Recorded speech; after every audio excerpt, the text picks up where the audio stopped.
Rien n'arrive par hasard. Cette phrase paraît réconfortante. Elle donne l'impression que les événements ont un sens, que le monde est cohérent et que, derrière ce qui nous arrive, il existe toujours une explication. Cette idée est le point commun entre trois univers qui semblent a priori très différents. Dans certaines approches de médecine alternative, lorsqu'elles deviennent dogmatiques, on retrouve une forme de surinterprétation causale. La maladie ne pourrait jamais être simplement le résultat d'une combinaison complexe de facteurs biologiques, génétiques, environnementaux ou encore inconnus. Elle aurait nécessairement une cause psychologique. Un cancer serait lié à un conflit intérieur. Une maladie auto-immune révélerait une difficulté à s'affirmer. Une douleur serait la manifestation d'une émotion refoulée. Chercher des interactions entre le psychisme et le corps est parfaitement légitime. Mais lorsque l'on affirme que toute maladie a nécessairement une cause psychologique, l'hypothèse devient une loi universelle. Et surtout, le hasard et l'incertitude sont éliminés de l'équation. Cette logique peut aussi conduire à rejeter le rôle des agents infectieux.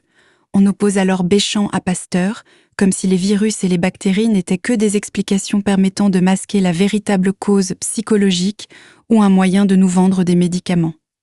Or, une maladie transmissible nous confronte précisément à quelque chose que nous ne contrôlons pas. Je peux rencontrer une personne malade sans le savoir, être contaminé et tomber malade.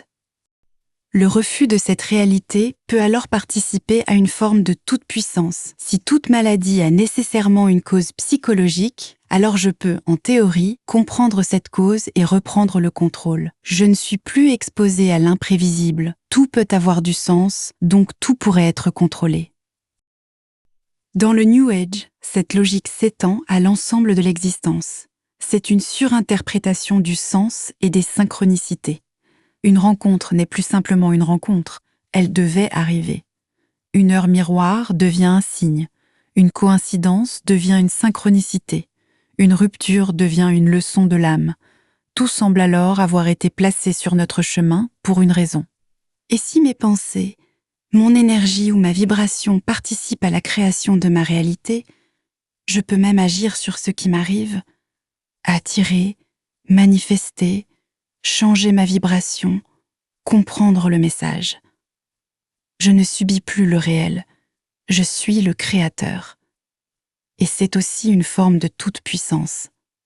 Le hasard disparaît, et avec lui, une partie de l'imprévisible. Dans le complotisme, le mécanisme est différent. C'est une surinterprétation intentionnelle. Les événements fortuits, les accidents, les erreurs ou les enchaînements complexes ne sont pas envisageables. Lorsqu'un événement majeur survient, il doit nécessairement y avoir une intention cachée. Prenons le Covid. Rechercher sérieusement son origine et examiner différentes hypothèses est parfaitement légitime. Mais dans une pensée complotiste, il ne peut pas simplement y avoir une succession complexe de circonstances. Il faut nécessairement un plan machiavélique, une intention cachée. La toute-puissance prend alors une autre forme, celle de comprendre ce que les autres ne voient pas. Moi, j'ai compris. Moi, je possède une vérité que la majorité ne perçoit pas. Et surtout, le monde n'est plus imprévisible, il devient déchiffrable. Trois univers différents donc, mais une même tentation, ne pas laisser de place au hasard, à l'inconnu et à l'absence de réponse. Les chercheurs ont relevé une certaine porosité entre ces différents univers de croyances. Il ne s'agit évidemment pas de dire que toute personne qui adhère à l'un d'eux basculera nécessairement dans les deux autres, mais certaines de ces croyances peuvent se renforcer mutuellement, et on comprend pourquoi lorsqu'on les regarde ensemble.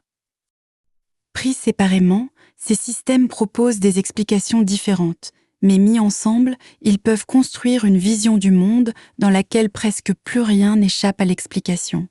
Le monde devient entièrement lisible. Et finalement, tout cela nous ramène à une question beaucoup plus profonde. Pourquoi avons-nous autant besoin que le hasard n'existe pas ? Parce que le hasard nous confronte à quelque chose que nous n'aimons pas beaucoup. Nous ne contrôlons pas tout. Une maladie peut survenir sans faute morale. Une rencontre peut être fortuite.